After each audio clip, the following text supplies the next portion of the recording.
रूस से 5 युद्धक विमान सोर्स कोड के साथ Su-57 जो है वो भारत पहुंचे हैं। इसमें भारत अपनी मिसाइलें फिट कर सकेगा। तो इसका मतलब ये हुआ कि रशिया एक तो ये कि Su-57 स्टेल्थ इंडिया को देने लगा और साथ ही S-500 की भी बात होने लगी है।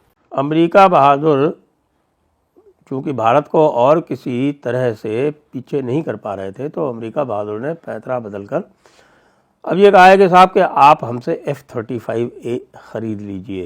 अगर आपको 5th जनरेशन की आवश्यकता है, Su-57 के लिए आप जाते हैं, तो Su-57 वाले तैयार हैं, कह रहे हैं सब कुछ बनाइए, आप भारत में ही बनाइए। This is very significant. It means कि इंडिया का जो 5th generation stealth fighter jet है वो ये फैसला करेगा, खुद भी फैसला कर सकेगा कि अगर उसको हिट करना है पाकिस्तान को या चाइनीज जेट को, तो वो आर्टिफिशियल इंटेलिजेंस जो है उसको हेल्प करेगी एडवांस डिसीजन मेकिंग। मतलब पायलट पीछे रह सकता है, पायलट हो सकता है ना समझ पाए, लेकिन वो इसको करेगा। 5th जनरेशन कौन सा लेना चाहिए? Your personal opinion sir. I think so, to go with Su-57. Su-57 is one thing which we could talk to Russia and they'll be happy to set up a manufacturing there. Russia के साथ पुराने रिश्ते हैं, so that should not be a problem. 3-4 बार देख लिया American product हमने, और तुम जितना मार्केटिंग करते हो उतना दिखता नहीं है।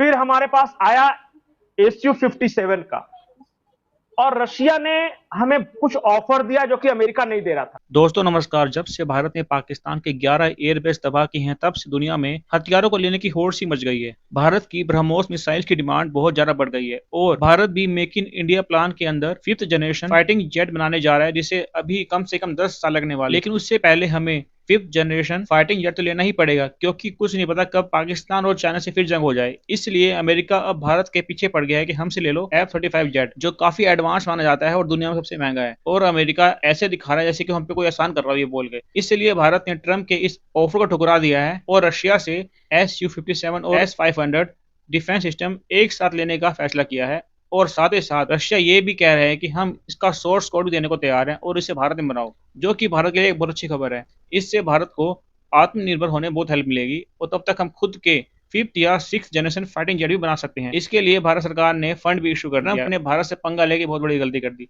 हम अब दुनिया की 4th बड़ी इकोनॉमी बन गए हैं और जापान को पीछे जल्दी ही नंबर 3 पर भी आ जाएंगे। इसलिए आज कोई भी सो कॉल्ड इंडिया रशिया से S-400 नहीं S-500 की बात करने जा रहा है। तो अब S-400 बॉर्डर्स पर तो लगे ही हुए हैं, आपको पता है, लेकिन अब S-500 भी बॉर्डर्स पर लगने का खतरा पैदा हो गया। तो इसका मतलब ये हुआ कि रशिया एक तो ये कि Su-57 स्टेल्थ इंडिया को देने लगा है, यानी भारत खरीदने लगा है, या जो भी या मुआहिदा होने लगा है, एग्रीमेंट होने लगा है, या बातचीत होने लगी है, और साथ ही S-500 की भी बात होने लगी है। तो ये इंडिया जो असलहा ले रहा है, तो आप ये ख्याल में अभी जो देखिए, पहले क्या होता था, पहले हम ये कहते थे कि भारत जो असलहा खरीद रहा है वो पाकिस्तान के लिए थोड़ी ले रहा है, उसकी तो चाइना के साथ राइवलरी है, पाकिस्तान के साथ कौन सी जंग होनी है। वो तो मतलब ठीक है, ये नहीं है कि नहीं हुई, जंगें तो होती रही हैं, लेकिन उसमें फिर भी यही बात की जाती थी ना। वो अच्छा, भारत की वैसी बात की जाती थी कि भाई जो पाकिस्तान है वो हमारी उससे कोई है ही नहीं, यानी वही नहीं है, मतलब जिसे कहते हैं ना बराबरी नहीं है, हम उसके लिए क्या करेंगे, हमने तो अपने जो बड़ा दुश्मन है चाइना उसके लिए लिया हुआ है। तो अब जो जंग हो गई है ना, इसके बाद इंडिया जो भी असलहा ले रहा है वो समझ लें कि वो आपके लिए भी ले रहा है, यानी वो पाकिस्तान के लिए भी ले रहा है, क्योंकि अब तो जंग हो गई ना भाई साहब, अब वो वाले हालात नहीं रहे हैं। लेकिन ये भी बात की जा रही है कि इंडिया की तो जंग ये चाइना से थी। वो कह रहे हैं कि दुनिया ने एक स्टेज सेट हुआ था, स्टेज सजा था, जिसमें किसके पास कौन से वेपन्स हैं वो चलाकर देखने की तैयारी हुई, और कहा कि चलो जी ज़रा एक फिल्म चलाई जाए, एक ड्रामा रचाया गया जिसमें देखा गया कि एक तरफ से जो है वो चाइना के हथियार चल रहे थे और दूसरी तरफ से यूरोप के। तो सब ने बैठकर आराम से नेटफ्लिक्स, दुनिया के इस नेटफ्लिक्स पर जो है ये वाली फिल्म देखी है कि किसके हथियार कहाँ पर चल रहे हैं और कौन सा हथियार सही नहीं है और कौन सा गिर रहा है और कौन सा नहीं गिर रहा है और कौन सा जो है वो मार गिरा रहा है और कौन सा जो है जा के एयर बेसिस को निशाना बना रहा है। तो चलें, ये तो एक लंबी डिबेट हो जाएगी। वो कह रहे हैं जी ये तो चाइना और इंडिया की जंग थी, पाकिस्तान इंडिया की तो जंग ही नहीं थी। कित्थों आ गई पाकिस्तान इंडिया की जंग, चाइना की थी, पीछे चाइना खड़ा था, उसने सारा कुछ किया। अब अमेरिका बहादुर ने पैंतरा बदल दिया है। अमेरिका बहादुर चूँकि भारत को और किसी तरह से पीछे नहीं कर पा रहे थे, तो अमेरिका बहादुर ने पैंतरा बदलकर अब ये कहा है कि साहब कि आप हमसे F-35A ख़रीद लीजिए। इस समय आपको पता है कि भारत का जो MRFA का टेंडर है, मीडियम रेंज फाइटर एयरक्राफ्ट, उसमें जो स्पेसिफिकेशंस हैं वो 2 इंजन फाइटर्स के लिए है। अब इसी कारण यूरो फाइटर और F-35A ये इसमें आते नहीं हैं। लेकिन F-35 स्टेल्थ को भाई बोलते हैं हमारे अमेरिका वाले कि ये बेस्ट फाइटर है, स्टेल्थ फाइटर है और बड़ा ज़बरदस्त है, इसका कोई मुकाबला नहीं है।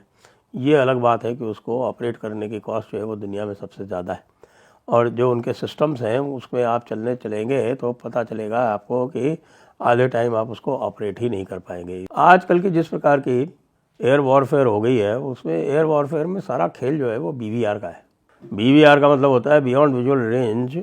जो मिसाइल्स हैं वो चलाई जाती हैं और वो बहुत दूर दूर से चलाई जाती हैं, यहाँ की 150 किलोमीटर 200 किलोमीटर इतनी दूर से फाइटिंग होती है। तो आजकल किसी भी कंटेस्टेड स्पेस में, ख़ासतौर से पाकिस्तान जैसी छोटी कंटेस्टेड स्पेस में घुसने का कोई काम ही नहीं है।